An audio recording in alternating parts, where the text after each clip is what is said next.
my screen if I can. All right. Can everybody see the PowerPoint presentation? Yeah, okay. So as David introduced me, I'm Shantel Chappell-Knowlton. I'm a Deputy Attorney General in the Consumer Protection Division at the Attorney General's Office, and been representing the state in the opioid litigation we've been participating in now for, I think, going on 5 years.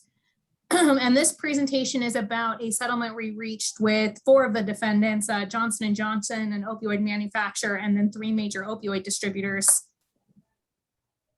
Sorry. Okay, here we go. So just as a matter of background, and I imagine your group is well aware, the opioid use and misuse and overdose deaths is an epidemic in our country, and Idaho hasn't been immune from that.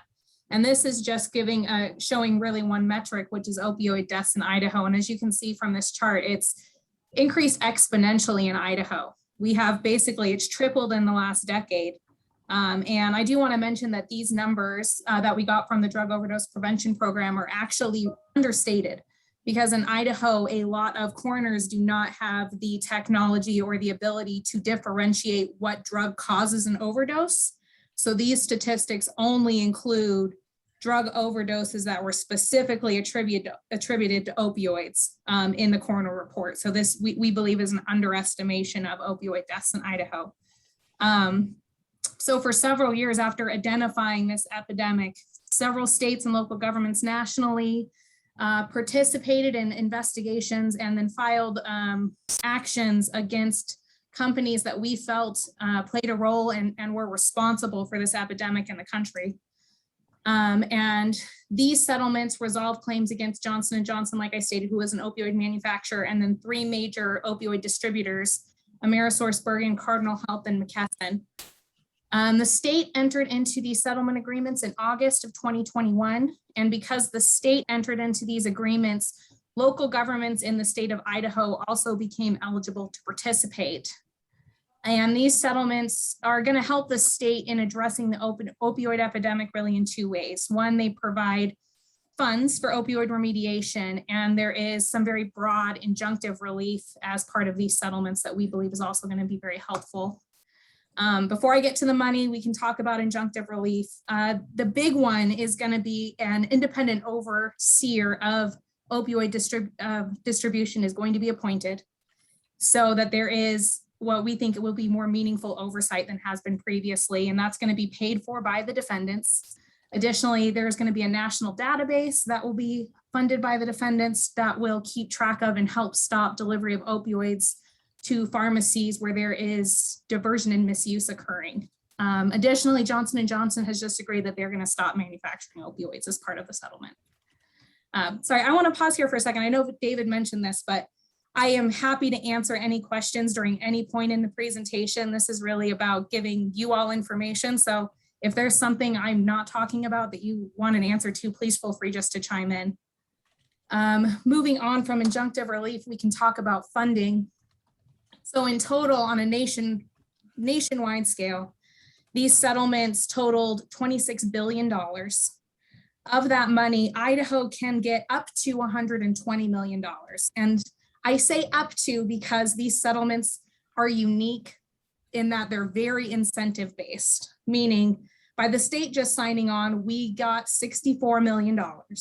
But in order to get that additional $56 million, we had to get certain cities and counties and special districts to sign on to the agreement. And it is important also to mention that this money is not getting paid in a lump sum out front. Johnson & Johnson's making their payments over 9 years. The distributors are making their payments over 18 years. And I can get into, I'm not going to go through this whole slide because it's a ton of information, but this breaks down the incentive structure and how it works. And what we've really been focusing in on is getting incentive A. Now, incentive A is we get everyone signed on, we get the most money on the fastest timeline. And I'm very happy to say that we are really, really close to achieving incentive A in Idaho.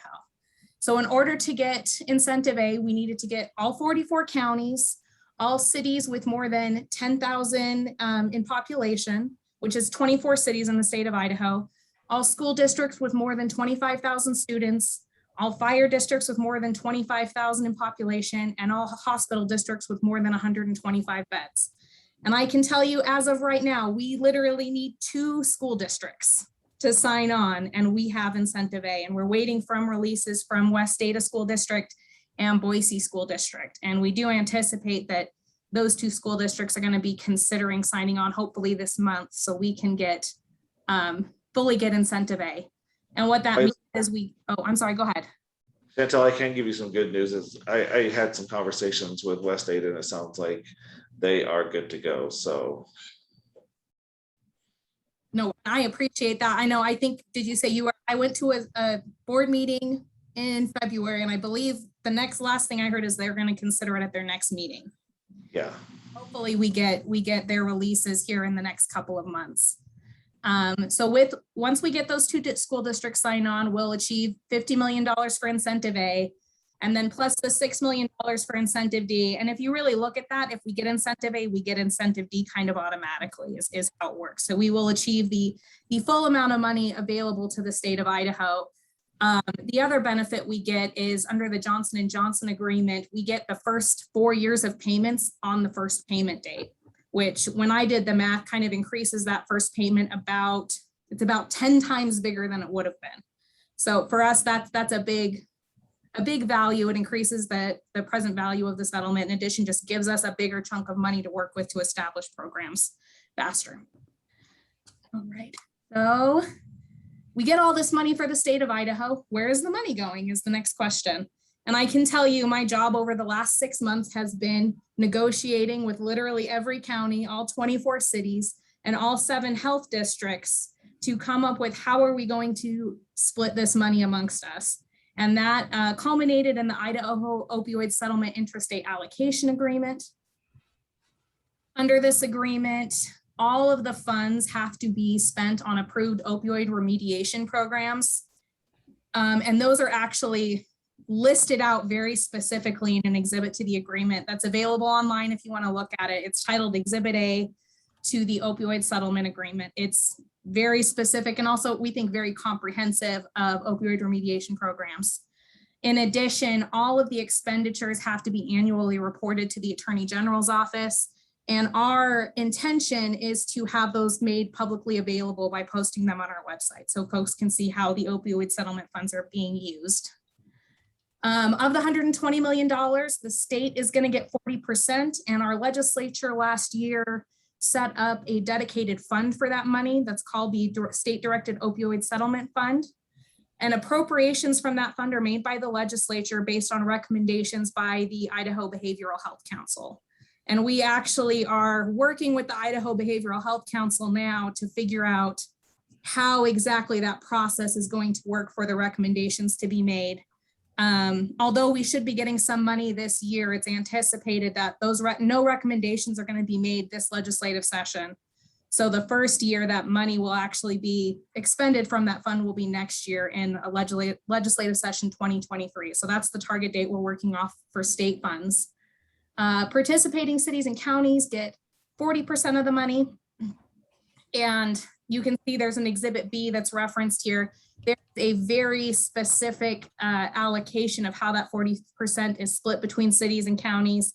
That's based on population and also based on some opioid metrics in terms of spending for relevant services like hospitals and schools and law enforcement. And then 20% is going to the regional public health districts that will be split amongst themselves based on the population of participating counties and cities within each health district, if that makes sense. And as you can see, this PowerPoint's available online. I do want to point that out. And all of these are linked here if you want to download the PowerPoint. I believe I emailed the PowerPoint to Chloe as well if she wanted to send it out. This links to all of these documents, so they're easy to view. I mentioned Exhibit A before. This is just a summary. So Exhibit A is the list of approved opioid remediation projects that funds can be spent on. And this list was developed on a national scale, consulting folks from state health services, national health services, experts. And I do want to mention that This is the exhibit is going to apply to this particular settlement with these manufacturers and these distributors, but it is actually identical to the opioid remediation schedule that we have submitted and is included in the Purdue bankruptcy plan and Mallinckrodt bankruptcy plan as well. So we are making sure we have kind of a consistent framework for any opioid settlement funds that come into the state can be used for these same programs. If that makes sense, please let me know if you have questions about that. Hey, Shantel, one question Yes. that I just saw pop up in the chat is, are there any allocations for our tribal populations? They have their own settlements actually that cover tribes. So none of the money that's coming to the state under these settlements will go to the tribes. They have their own settlements and their own amount and their own framework for handling those funds. But I know, at least talking to the folks we talked to at Behavioral Health Council, I think there's a lot of hope that we can work with the tribes in Idaho to spend our money together for maybe some programs that we can all use. They might be able to access the money through working with their health districts, right? I don't know that much specifically about health districts and how their services work for tribes within their boundaries, but that would probably be a question to ask the specific health districts. Okay. So in terms of opioid remediation strategies, there's basically 3 big categories. The money can be used to address misuse and abuse of opioid products. So this may be used to create additional oversight or education for prescribers to avoid misuse and overprescribing. Can be used to increase naloxone for first responders to hopefully address opioid overdose deaths. The second major category is treating or mitigating opioid use or related disorders. So we can expand treatment for these types of disorders. Another big area that I've heard a lot of presentation on is expanding the availability of treatment for pregnant women with opioid use disorders and infants with neonatal abstinence syndrome, as well as investing in kind of our criminal justice system and programs related to opioid use disorder. The third category is kind of it's really just to address, sorry, I'm seeing now the chat in here. David, do you mind if you see a question, could you just read it out for me? I'm having a hard time navigating my screen. Yeah, I'll monitor the chat for you. Don't worry about it. I got you. Thank you. The third category is really kind of a catch-all to address kind of the infrastructure issues that have been caused from the opioid epidemic. So we have training for law enforcement to properly address people who have opioid use disorder, investing in research on treatment programs, investing on infrastructure so that we can share information on treatment programs that are available in the state. And again, and this links to it as well, Exhibit A has the full list of all of the programs that are available, but they all fall under these main 3 umbrellas. All right, so important dates. Most of these dates have actually passed. So we, like I had said, we have all of our cities and counties have participated. We're waiting on 2 school districts, and we, it says here subdivision initial participation deadline, but that actually only applies to cities and counties. We have a longer time to get to school districts. So we're trying to get everyone on board before the effective date, which is April 2. We just had the defendants give us notice 2 weeks ago on February 25th that we are moving forward with the settlement. And the state is in the process of getting all of our court filing documents together to file consent decrees. So the next big dates are going to be payment dates. And I can tell you this says April 2nd, and it hasn't officially been changed yet, but it's not going to be April 2nd. We're probably going to get our first payment from distributors in May at this point because we've had to extend some deadlines in the agreement. And then Johnson & Johnson will make their first payment in the end of July or the end of June, beginning of July. And then after that, annual payments will be made on July 15th for the next 18 years. And that's really all I have on the settlements. I do want to mention the website here, the opioid settlement webpage on the Attorney General's website. We post all of the information on that website, the full settlements, the allocation agreement, all of the exhibits, this PowerPoint presentation, as well as some fact sheets. We also have information about the Purdue bankruptcy and Mallinckrodt bankruptcy, some other opioid litigation that's still ongoing. So I highly suggest, if you want more information, visiting our website. Additionally, you can direct any questions to our office. I suggest using the opioid settlement at ag.idaho.gov email address. That's actually, it goes straight to me personally, but it helps me keep track of all of the opioid related questions, keeping it separate from the rest of my email. So I highly encourage you to use that email address if you want to email me any questions. And that's all I have. I'm happy to take any additional questions. Shantel, what does this mean for local coalitions like ours? I mean, how can we access some of those money? Do we have to go through our local government, or can we go directly to through this settlement page to get it? You know, how do we access those funds?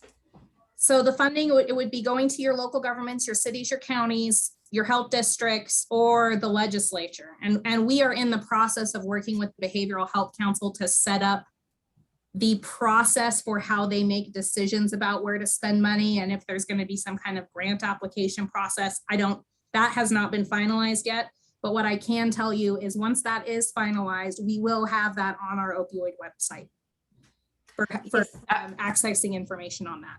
I didn't know if they had any kind of regulations as far as requiring substance abuse organizations to be in that community group to make those decisions, or if it's just a local government decision. So the Idaho Behavioral Health Council, and I think I linked to their webpage. I think there is at least one private citizen on that council, in addition to appointees from the governor. There's legislatures, the director of health and welfare, the director of court services is who is on that council. And in terms of local governments, there's not a requirement that there be any kind of decision-making authority given to nonprofits. It's really, they're going to be developing their own program for how they're determining how to spend their money. So do you have any suggestions about how we can have a voice in that as far as the substance abuse community locally? Yeah, I would suggest reaching out to your county and city governments. There's a list, again, on the opioid settlement webpage. There's a list of participating governments, so you can see every county's participating, but you can see, if you're not sure if your city has more than 10,000 people, if it's participating, there's a list that shows everyone that is. I highly suggest reaching out to your local governments, reaching out to your local health district. And then again, the Behavioral Health Council in Idaho will be making these decisions, but we do not have necessarily the process in place, but they do have public meetings. So that is something to consider. Yeah, I do know that the city of Meridian has been lucky enough to have mayor who is very, very on top of this settlement agreement because of the size of the population. They're going to be getting a good chunk of change. But I know Shannon from McCall, she said that they've been contacted by their county commissioners. So if your city isn't more than 10,000, I would start with your county commissioners. And then also we're working with Representative Erickson on making sure that these dollars are allocated to prevention folks too. So we do have some people inside the legislature that we've already started talking to about making sure that everybody who has work to do in this field, that we all have access to these funds. And as we get closer to how that actually is going to play out, like Shantel said, on the legislative side, probably won't be until next year because there is no more, the window is closed for adding new things to the session this year. So, but I would start now having conversations with your cities if your population is more than 10,000, or go to your county. And we also do know that our health districts have been very good, especially with the PFS program and their grant opportunities and working with prevention folks. So that's another place too, is to see if what our health districts are planning on doing with their 20%.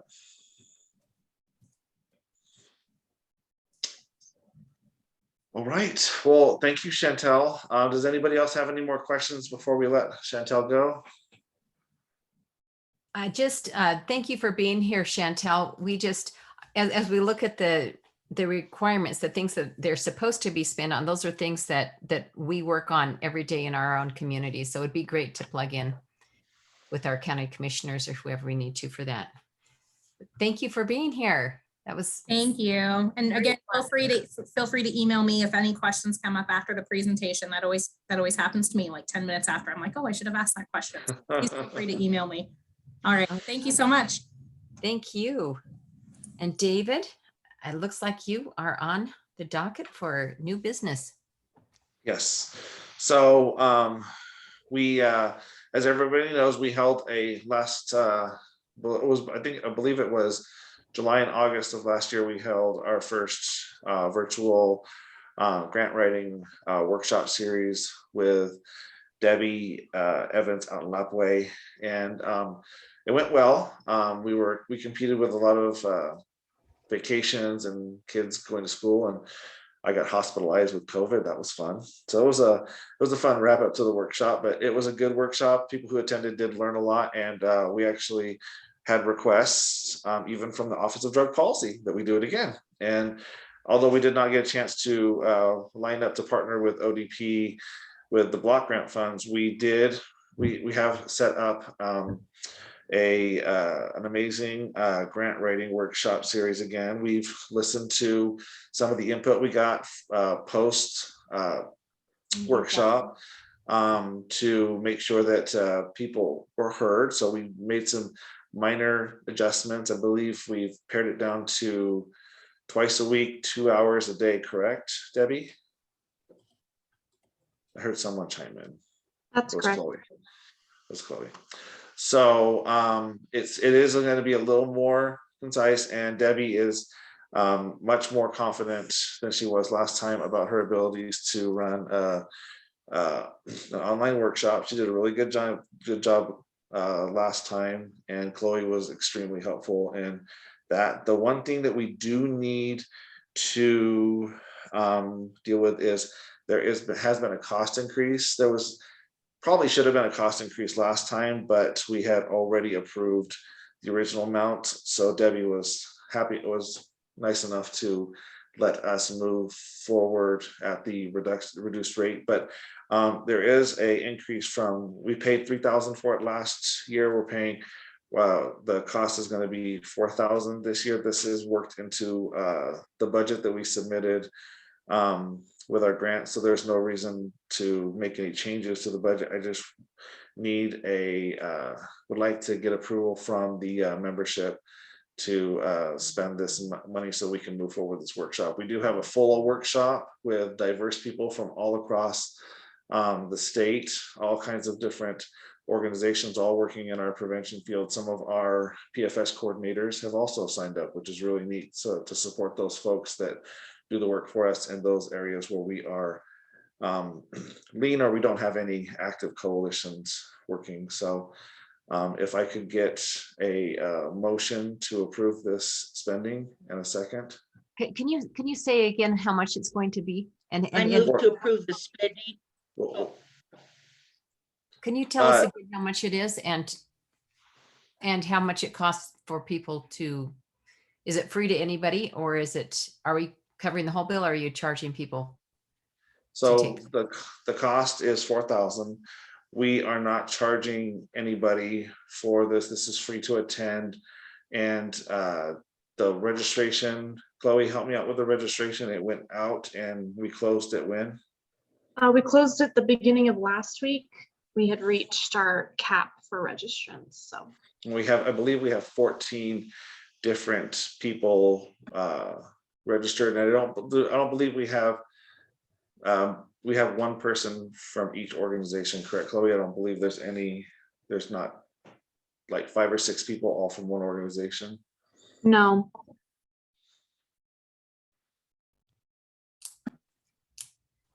All right. This is following our action plan. This is our goal to support the work of prevention across Idaho. So that's why we didn't incur a fee at this time to attend the workshop. All right, we should entertain a motion then to pass this. Or do we have any discussion first? Does anybody have any discussion before we vote?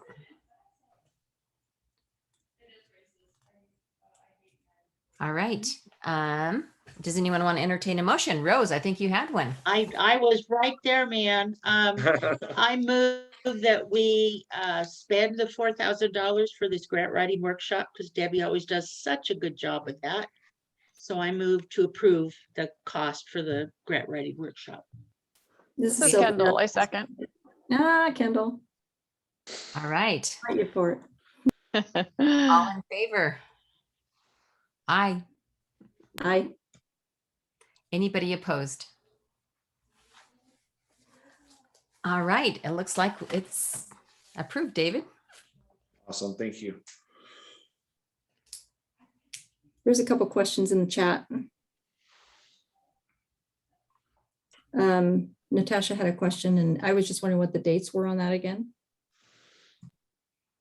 Can you help me with that, Chloe? Yes, let me pull it up. I have it on my calendar, but let me. Okay. It's the planning. So the first dates are the 28th and the 30th of March from 2 to 4 p.m. All of them are from 2 to 4 p.m. Mountain Time. Then the 4th and 6th of April, the 11th and 13th, and the 18th and 20th.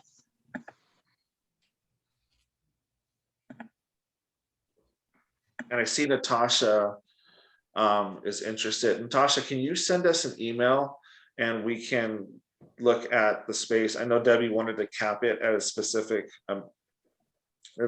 number, but send us an email and we can have this conversation and we can see if we can squeeze you in, because there is fluctuation. Sometimes people sign up for things and then they find out that something else is going on in their life that means they can't. So email us and we'll look at that, and we'll at least put you on deck if nothing else, so that if someone does drop out, we'll slide you in there.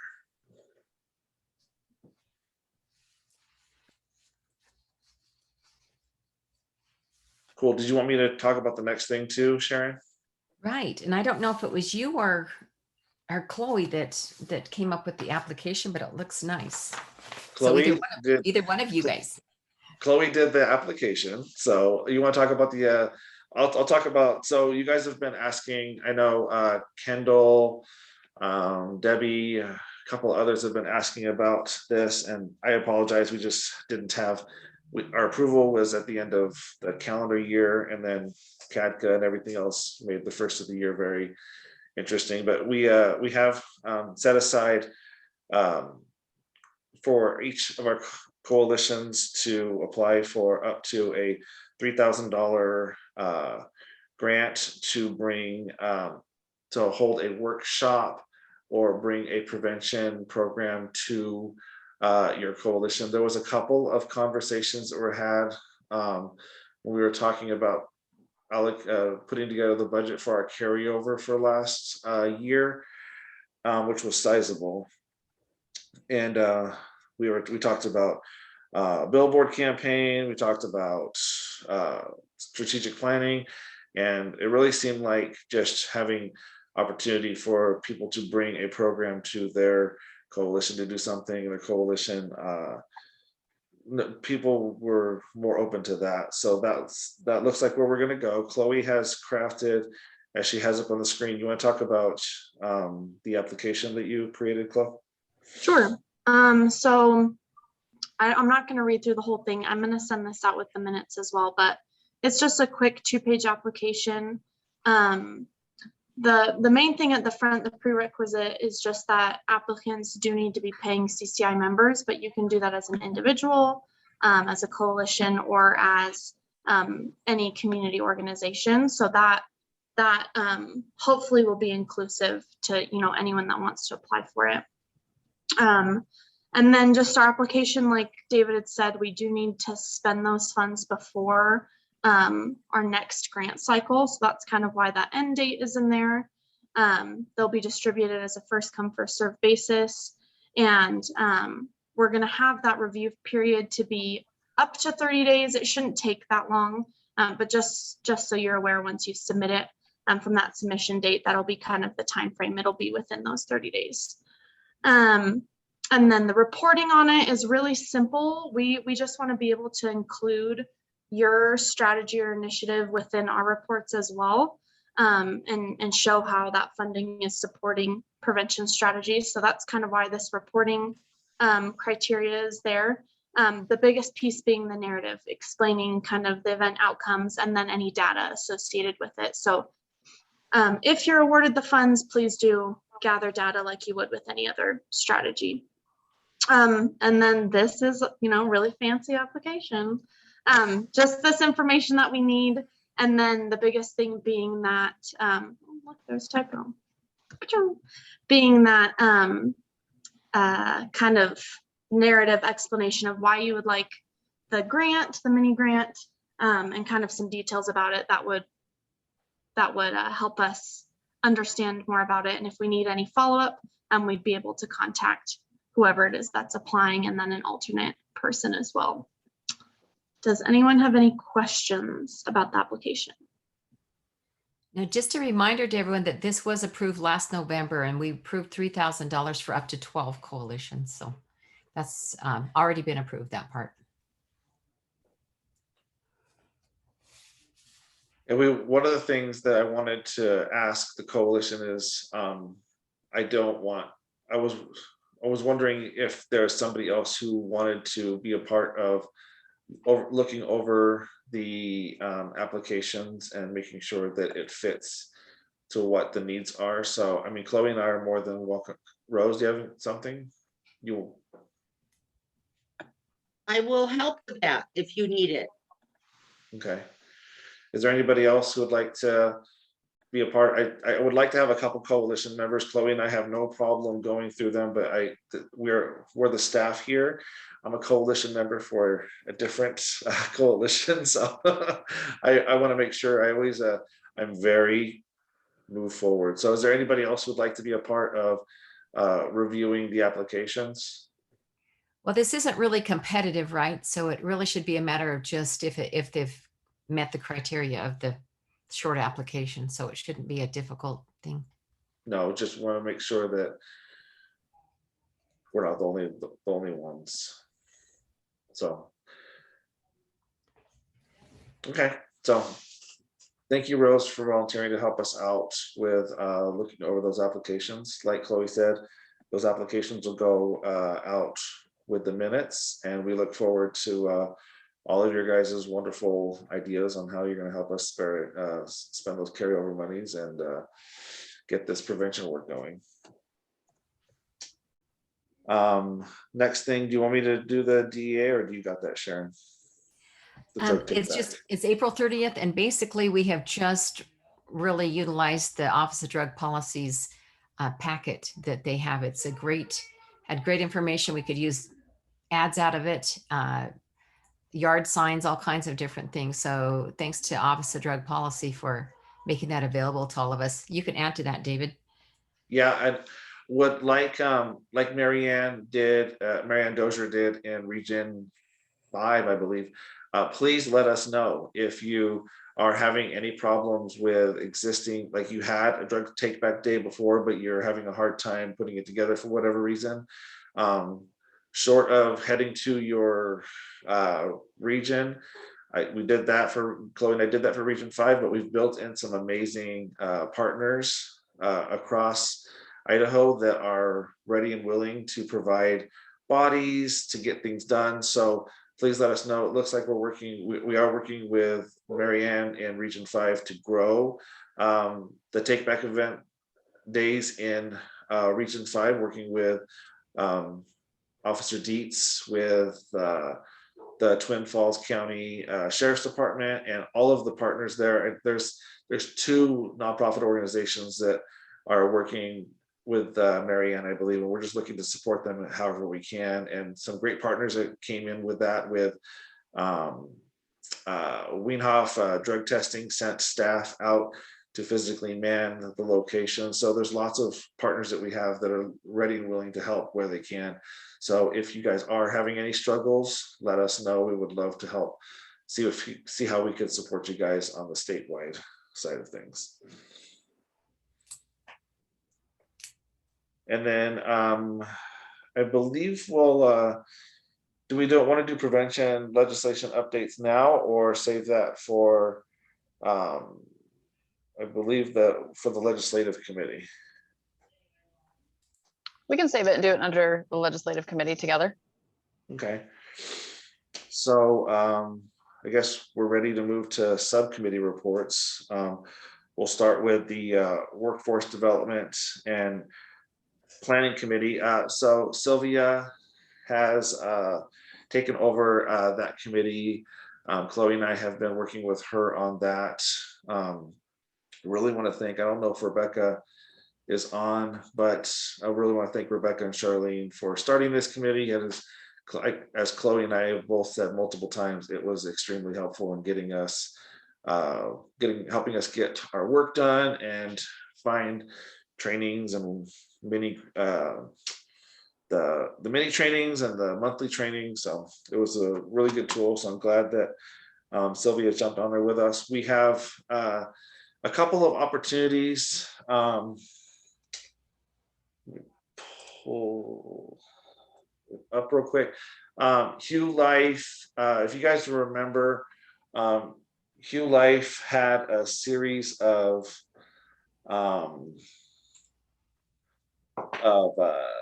mini trainings that they could do for coalitions called Quick Learns. And we had sent those out, we had shared those with you, I believe in January, and we sent those out, and we did we get any feedback on that, Chloe? Do you remember? I didn't receive any. Okay, so what I will do is have Chloe send back out the link to the Quick Learns, and if you guys have any input, please let us know, because we are going to look at holding a few of those in the coming months. We do have, we also got a chance, Chloe and I and Sylvia got a chance to speak with Stephen Hill from Speak Sobriety. And we looked at a possibility of having Stephen speak at our fall conference in Moscow, Idaho. Date will be coming with the potential date will be coming with the meeting minutes for that. But having him speak at our conference and then have him spend a few days, like 5 days, kind of offering community-based sessions for parents, teens, and stuff as he comes up the west side of the state or across the state, however that works. So I'm just looking to do a little bit more vetting to see if this would be a good fit. But Sylvia and I both were impressed with him when we had a chance to speak with him virtually. And then we are also looking to do, our law enforcement thing didn't work out the way we wanted it to for spring, but we had a chance to speak with Sharon on Friday, and we're moving that to June. So look at something early June for a law enforcement CCI workshop conference offering. So those are the things that we were working on with the workforce development committee. Do you have anything to add, Sylvia? Nope. Okay. Does anybody have any questions about any of that? Okay. Internal organization subcommittee, that's you, Sharon, right? Right. And basically, I'm just working with David. And if anybody else wants to be a part of it, they're welcome to, but we're just renegotiating our evaluators contract. We'd like to be really specific about what we'd like to see from them. What do you want to see at the end of the year as far as comparing from year to year to really show progress, maybe a little more clearly. And if any of you have any suggestions that you would like to see as far as requirements for our evaluator or something else that they would like to be able to measure, please let us know. I think that's it, David. Cool. Sharon, I have a question on that. Sorry to hold everybody up. No. As far as the evaluator, I know in the past, a while ago, MADC's evaluator helped gather our data that we use. And that can be a challenge at the state level, but also very helpful to all of us coalitions. So I was hoping that maybe that could be a part of that. That would be helpful. That would be great. could you maybe shoot that to me in an email? Sure. Okay. And actually, David, I do have just a couple of things.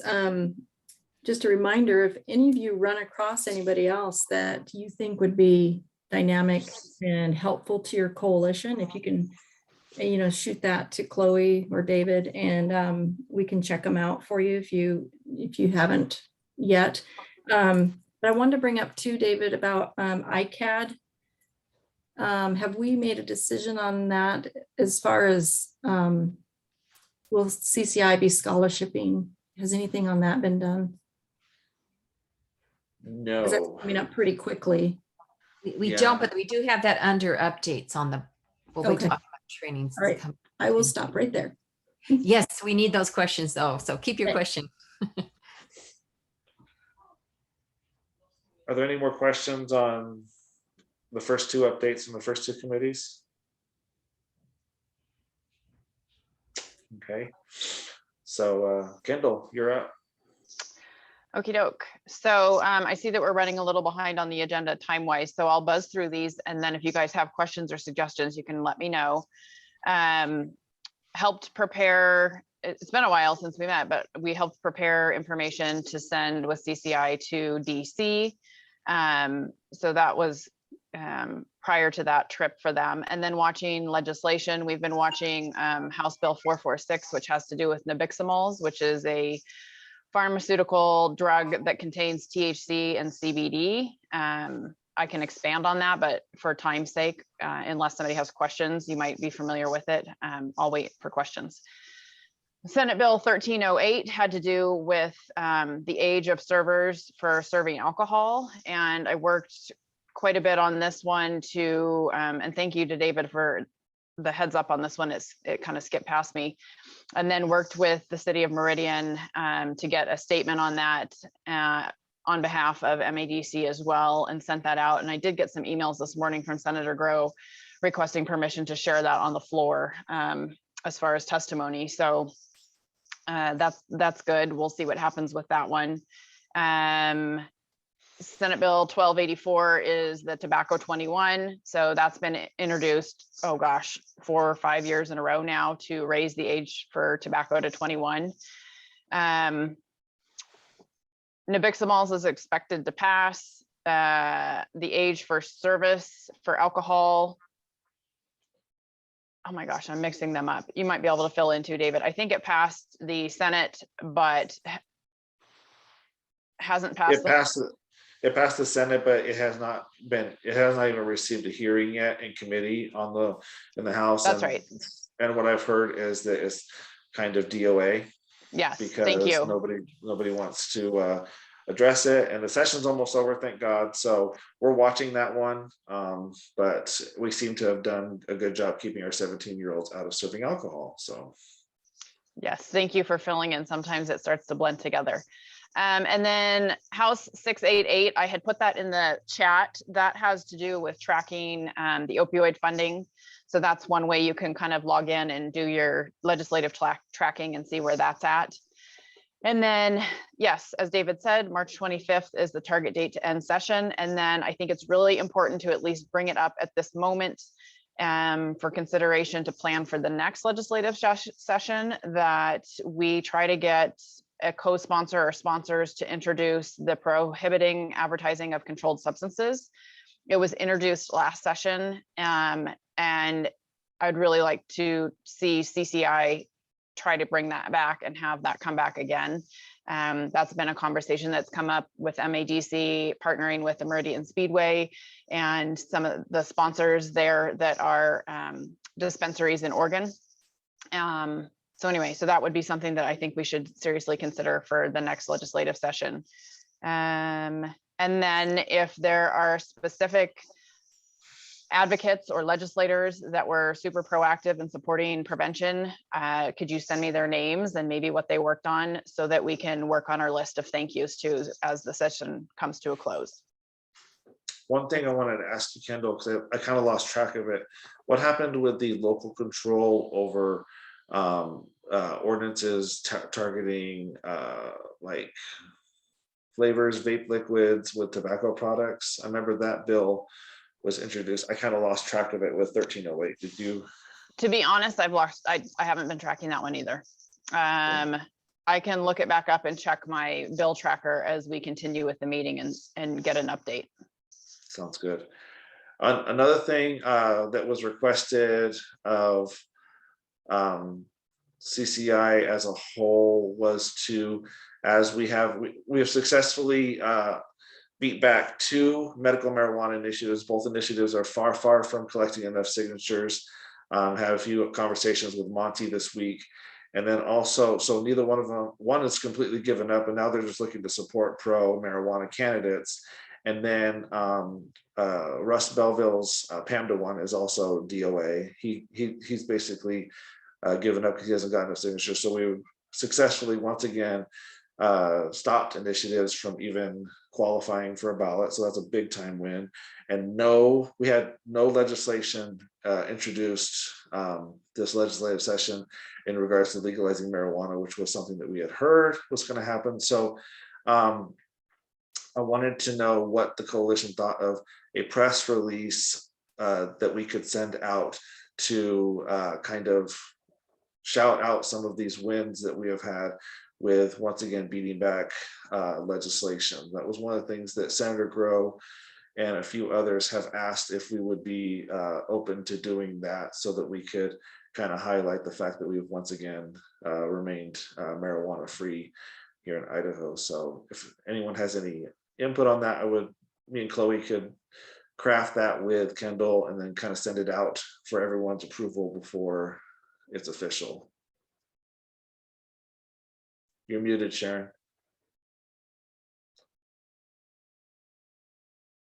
Still muted. Sharon, you're muted. Sorry about that. I just said, yeah, Okay. I'd like to look over that before it's sent out as well. And the question is, where is it going to be distributed? Do you have newspapers that you're going to release it to, or what? Yeah, so we have over the years that I've been here, I've built in some relationships with some of the television, print media across Idaho. So would be giving it to them and kind of handing it to some people who I know would be more open to posting it, sharing it, than just throwing it out in the wind and walking away. So can you give us an idea of where those are located? What? CBS2 here in Boise, KTVB in Boise, KVMT 11 in Twin Falls, and then also the new publication that is in Boise, and then I'm forgetting the newspaper source that is primarily up in northern Idaho, but I have a list of, and then KTIV Channel 6, the ABC affiliate. We've had some, they were the ones that we did the piece on when they were talking about the dangers of legalizing marijuana and what it's been like in Ontario, Oregon. So, But this is a written press release that would probably go to papers, right?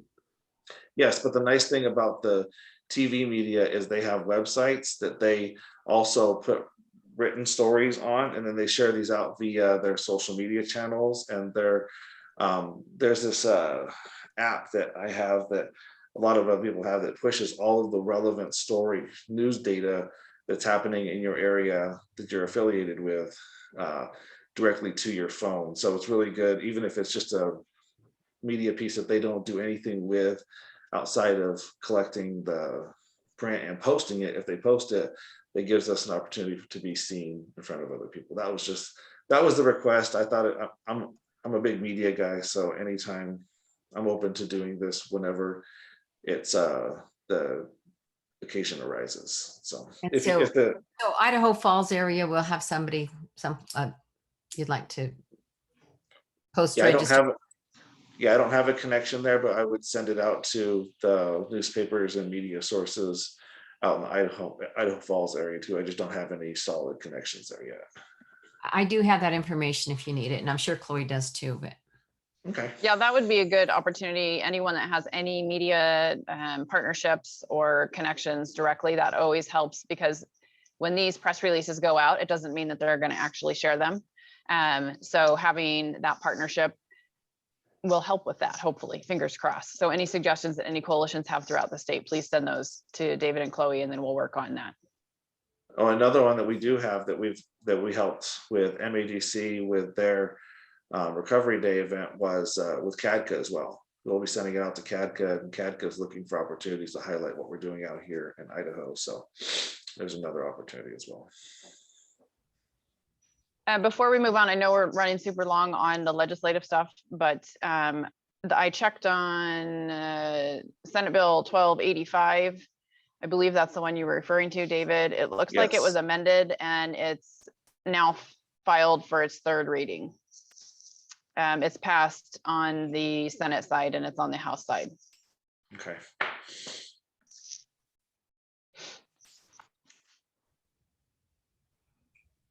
Does anybody have any more questions on the legislative stuff? Okay, that's it for me. Okay, thanks, Kendall. So networking and membership communication subcommittee. So this we haven't met in a while, right, Chloe? And Daphne's not on. No, but I just have two quick things, if you don't mind, for that, Yep. and then anything that you have to add. I'll send out the membership renewal and application form again with these minutes as it pertains to that mini grant. And then just that the newsletter is live. So it went out January and February. And if there are things, and I'll send this in all of my emails, but if there are things that you want included in our newsletter, please send them to me and specify that. And I kind of put together a draft over the month and then send out that newsletter at the end of the month. So if there are funding or training or, you know, community wins, anything that you feel like you'd want kind of sent out on a statewide level, we'd be happy to include that. And does the newsletter automatically go to everyone on our list? It does. I'm always adding people to our mailing list. Our list right now is almost 500 people that it goes out to. So. Yeah, and like Chloe said, we have released 2 of the newsletters. If there's, we'd love to hear constructive criticism. We can't make changes if we don't know that things need to be tweaked. It's not personal. It's, we actually didn't, we came into this hearing that you guys didn't follow through with the newsletter, so it wasn't something that we put high on our priority list, but it's there now with a committee behind it. So if there's anything that you would like to see change, if you see something that doesn't quite work for you, let us know. And you also can go back and look at past newsletters on our website too. They archive there. If you look under, I think it's reach out to us and click on newsletter, it will take you to the last newsletters that have been done for CCI, even before Chloe and I started revamped it. Great. All right, let's move on to regional representatives. It looks like we're asking you to be brief because we still have a lot to cover today, but can we start with Kelly? Are you there, Kelly? Yep, I'm here. Had to unmute myself. So I have not heard from the other 2 coalitions. I'm trying to get them to talk to me, but so far I have not. Our coalition is really excited to take kids to the youth training that Charlene is putting on. And so we've been doing fundraising for that. And of course, we're just busy doing our DFC renewal. So Kelly, being busy. Kelly, what is the dollar amount that we're asked to raise for the youth training? You know, I don't know, honestly. We have not heard what's covered and what isn't. Charlene, I don't think there's a lot of cost that's going to be needed for the Boise one, but then Charlene said that kids that completed it, she would help some financially if they wanted to go to mid-year in July. And so it would be really great to take our kids to mid-year. They've never done anything big like that. Our group hasn't, so. All right, thanks. Jerry, are you there? Yes, I'm here. I'm still a snowbird this month, which is good and bad, but I just jumped out of choir to jump on the board meeting. So quickly, our coalition, we've gotten together, collaborated. We looked at last year fiscally what we wanted to keep in the grant and not, and we submitted our grant again to the Office of Drug Policy on Friday. And basically we decided, to keep doing what we're doing, because now we're kind of getting onto it. And so our strategic plan is just involving the things that we've done the past year. And we, of course, love our collaboration with the agencies, Southwest District Health and St. Luke's and of course CCI here. So more of the same, and I'll give you more detail next month, but it's good to hear all the good work everyone's doing. Congratulations, everyone. All right, thanks, Jerry. How about Shannon? Are you there? I'm here. I'm gonna give you Kendall's update first for Meridian. She used an abbreviation. I'm not sure what what her abbreviation is.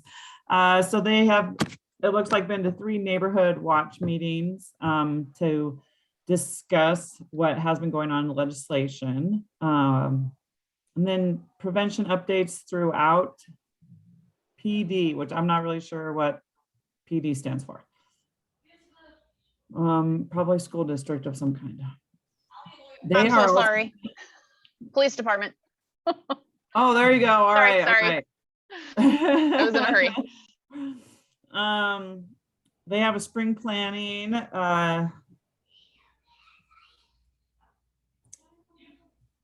Oh, for Mental Health Awareness Month, I see. And they just recently filmed a vaping video with youth, I believe.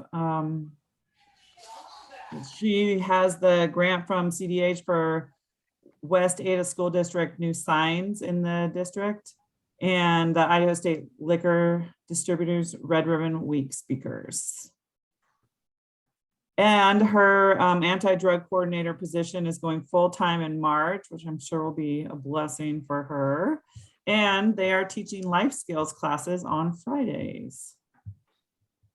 As far as we go, we are also Kelly taking kids to that youth leadership thing, and Charlene came to our last board meeting, and it actually might be in McCall, she thinks, because she doesn't have very many southern towns who have requested to have youth come. It's McCall and North mostly, she said.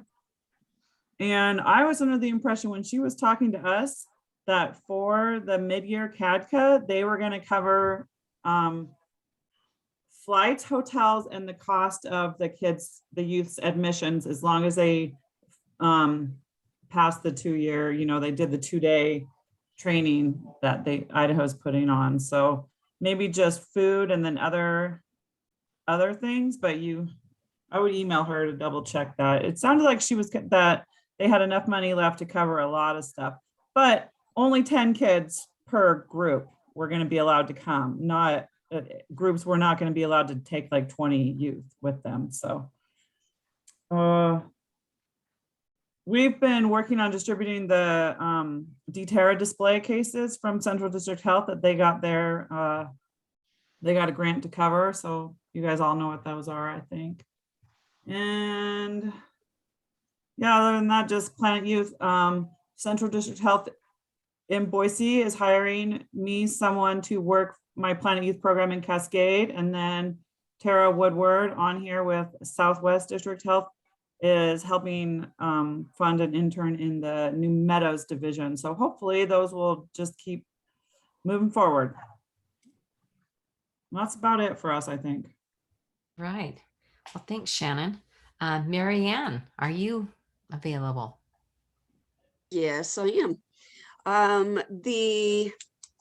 We have quite a bit going on, but I'll try to be kind of quick.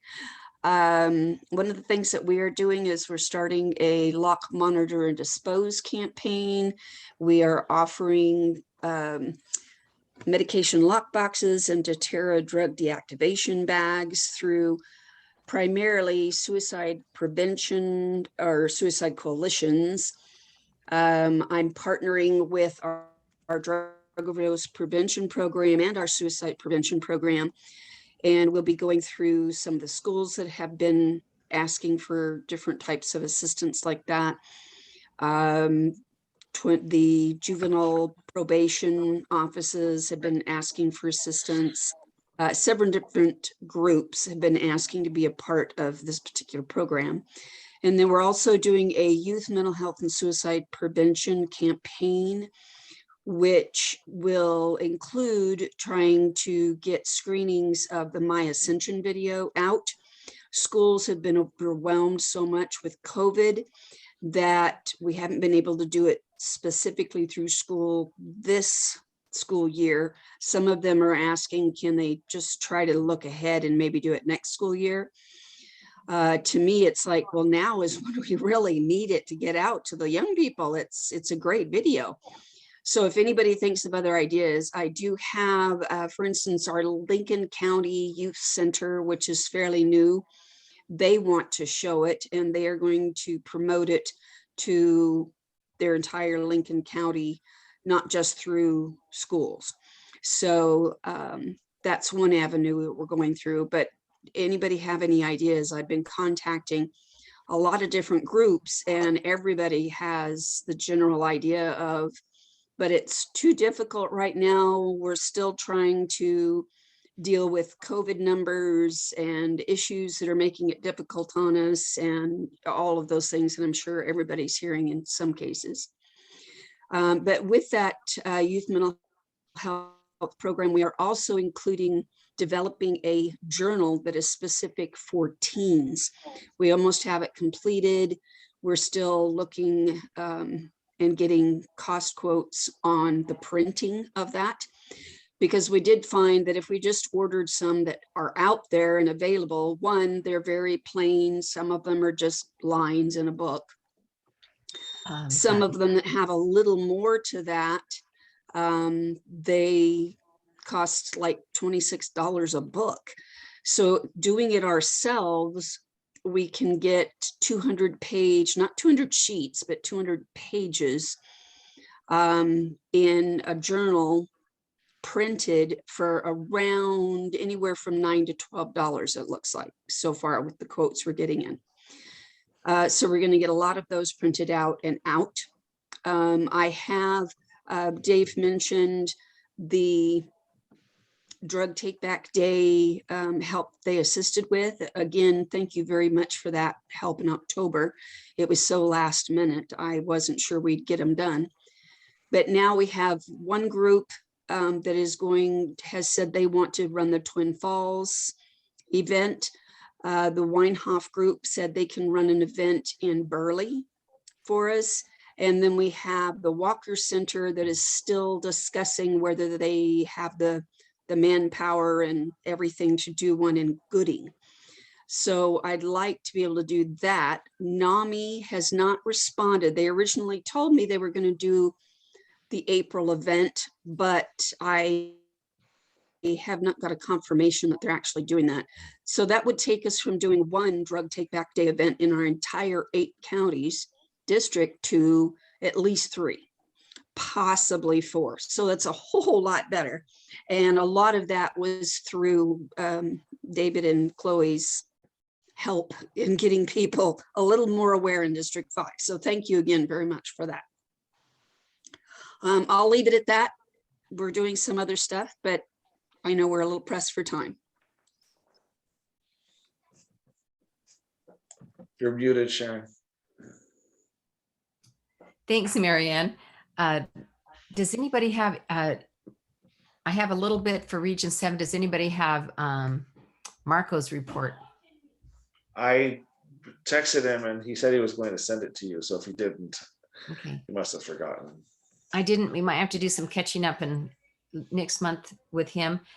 Salmon's, I guess our big news was just being able to take our kids to Washington, D.C.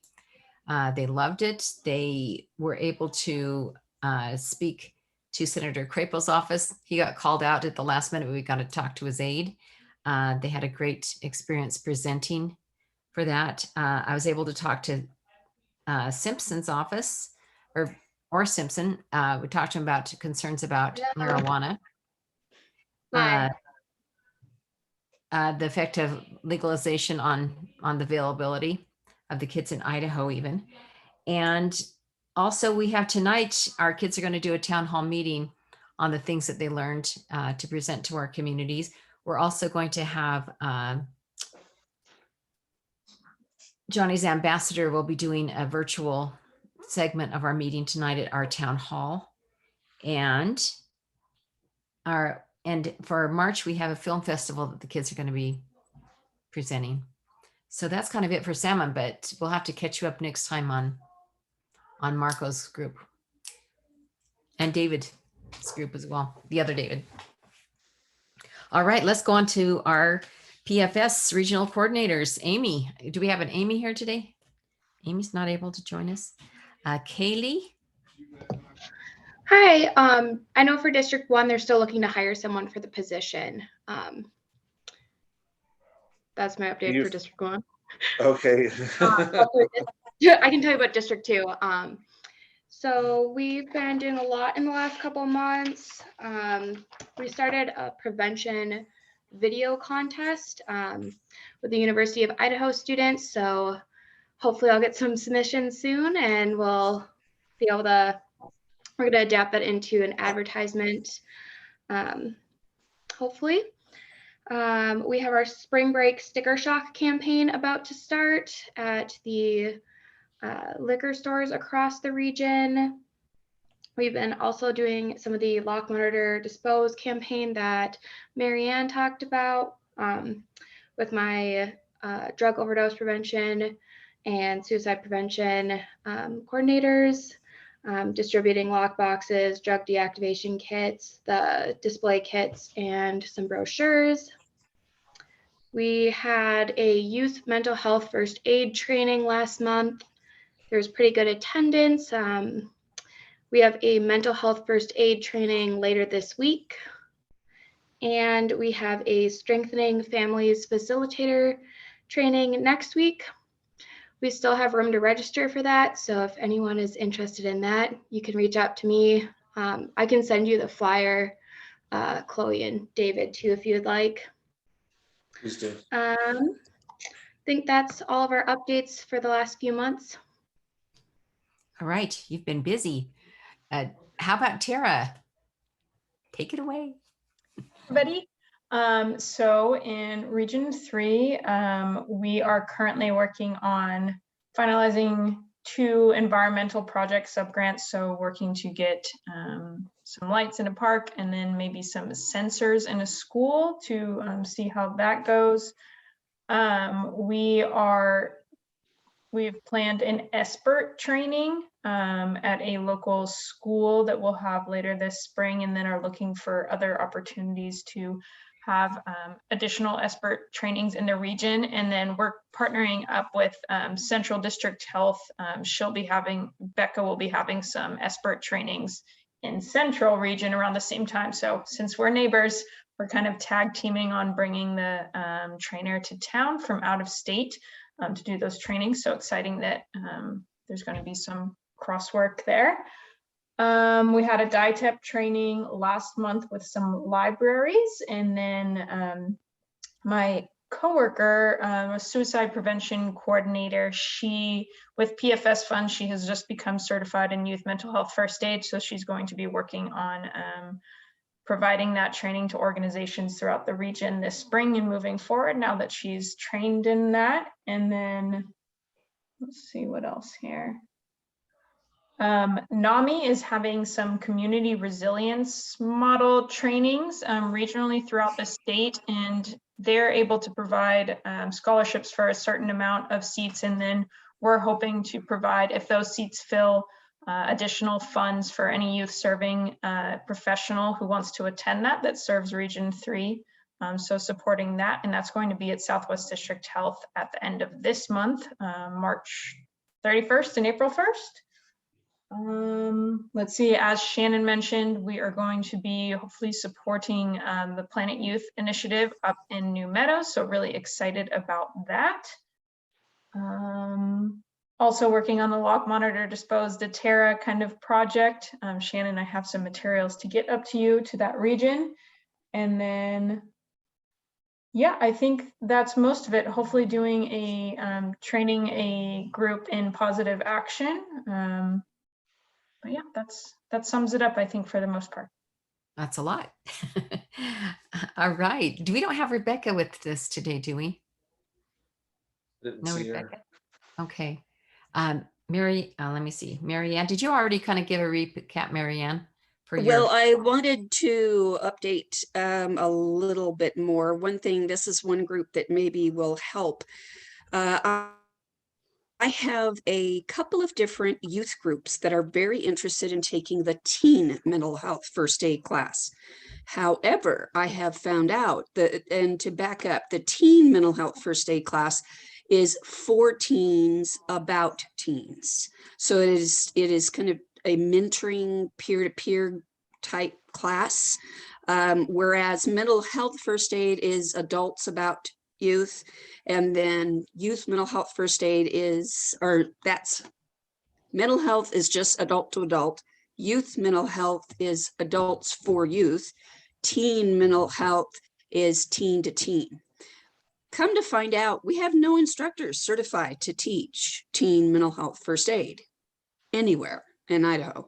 So if they're trying to get people that would be interested and willing. I'm trying to get some of the details from them. It's taking weeks, it seems like, just to find out things like, do you have to have a certain background? Do you have to have any particular requirements to try to take the training to become a certified instructor? How much does it cost? Et cetera, et cetera, et cetera. So I don't have those details. Anybody else that wants to try to help get those details, great. I'm going through Tammy Lish Watson, who now works for Optum, but she is a certified trainer and everything else. And she's trying to work towards that. But she was out for the last couple of weeks, and I have been unable to get any further information through her. But what we're trying to do is specifically find out if there's anybody that would be willing to become that type of instructor, even if it costs money to become that instructor. But I don't think my preliminary through Charlene is we probably couldn't use our PFS funds to pay for them to become instructors, because later they can make money teaching those classes. So anybody that's interested, maybe send it to David. We'll go from there, or you can send it to me. My email address is available. I don't have further details, but since I have close to 60 youth, without even me promoting it, they are asking me to help them get it. This is something I think we need to try to kind of help make happen. So Marianne, I actually just asked this question at my last board meeting, and one of my board members works for St. Luke's Mental Health, and they are almost done having people trained for that. And I have a meeting with her actually tomorrow, so I can discuss it with her further. Where are you located? What town? I'm in Twin Falls. I'm District 5. Okay. So I cover 8 counties. So after I but talk to you tomorrow, I'll let David or Chloe know what she says. Great. That'd be great, because the last I had heard, I was just told they didn't have anybody trained. They thought they had some people training, but they didn't have any details for me, including when it would be available.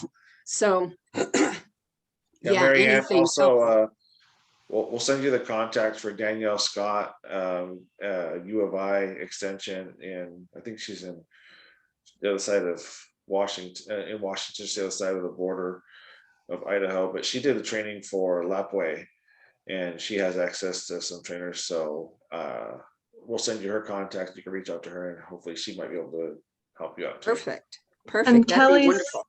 Kelly is saying in the chat as well that she'd be interested in becoming a trainer, Marianne. So Great. there's some more info in the chat for you. Great. All right. Do we have Chesney? I don't see here either, right? Do we have anybody else from Region 6? No, but I believe Mallory is here, and she's Region 7. She's the new Region 7 PFS coordinator. Is that right, Mallory? Yes, I'm still the DOPP coordinator, but I will also be coordinating the PFS program for Health District 7. I don't have a ton of new updates, as this is a very new, endeavor. We just decided this within the Health District in the last 2 weeks, but we are working on the Lock Monitor Dispose campaign and working with a local coalition through IDC to do the Idaho Falls Drug Takeback and provide some of the Lock Monitor Dispose campaign materials. Sharon, I'd be happy to talk with you if that's something that you guys want to do.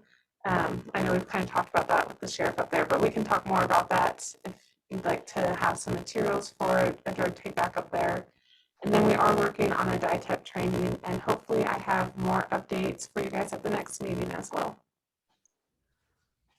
All right. Congratulations on your new position. And yes, I would like to take advantage of that. Thank you, Sharon. Yeah, I'll email you. Okay, great. As far as new funding opportunities, the block grant applications are due on the 15th of March. Sounds like some of you already have that in. DFC reapplication is the 1st of April. Do you remember the exact date, Chloe? Is it the 2nd? It's right around there, 1st of April. Yeah, it's around there. I don't remember. All right. And did you have any other, Chloe, did you have any other new funding opportunities to add to that? I don't. Okay. Then training opportunities. Of course, we have statewide, we have the Prevention and Support Conference. It's going to be at the Boise Center instead of Sun Valley, which has been for years and years. But they will have a virtual opportunity as well, but it will not cover all of the classes. So it's a more of a limited number in that. And also on May 9th through 12th is the ICAD conference. Again, they're going to have a virtual track, and I don't know if they will all be offered as well, or if it's a select amount of classes offered virtually. So either way on that. And again, June 14th through 16th, National Youth Leadership Initiative that Charlene is working with. If anybody has youth in their region that's interested, reach out to Charlene. The more the better, of course, on that. I think that's it on training opportunities, unless you have anything else to add to that, anyone. I was just going to ask if you had the dates for the Prevention and Support Conference in front of you. Yes, April 11th, 12th, and 13th. I believe the 11th is pre-conference, and they're going to be really highlighting Idaho Lives, so sources of strength in some of the projects or some of the programs offered with Idaho Lives on the 11th. Okay, that's one of the things. There's probably more, but that's one of the main focuses on that. Okay. All right. April 4th is our next meeting. And one thing I was wondering is if the next meeting is, oh, it looks like she may have already left. Oh no, Kendall's there. Kendall, do you think you could share your vaping video at the next meeting? It will not be ready yet. We are working on that for a campaign called Have You Checked In for Mental Health Awareness Month. That is actually originating with our crime prevention team here at the Meridian Police Department. And they asked MADC to be a one-day part of that. It's a social media campaign. So when it's complete, we can share it, but not until May.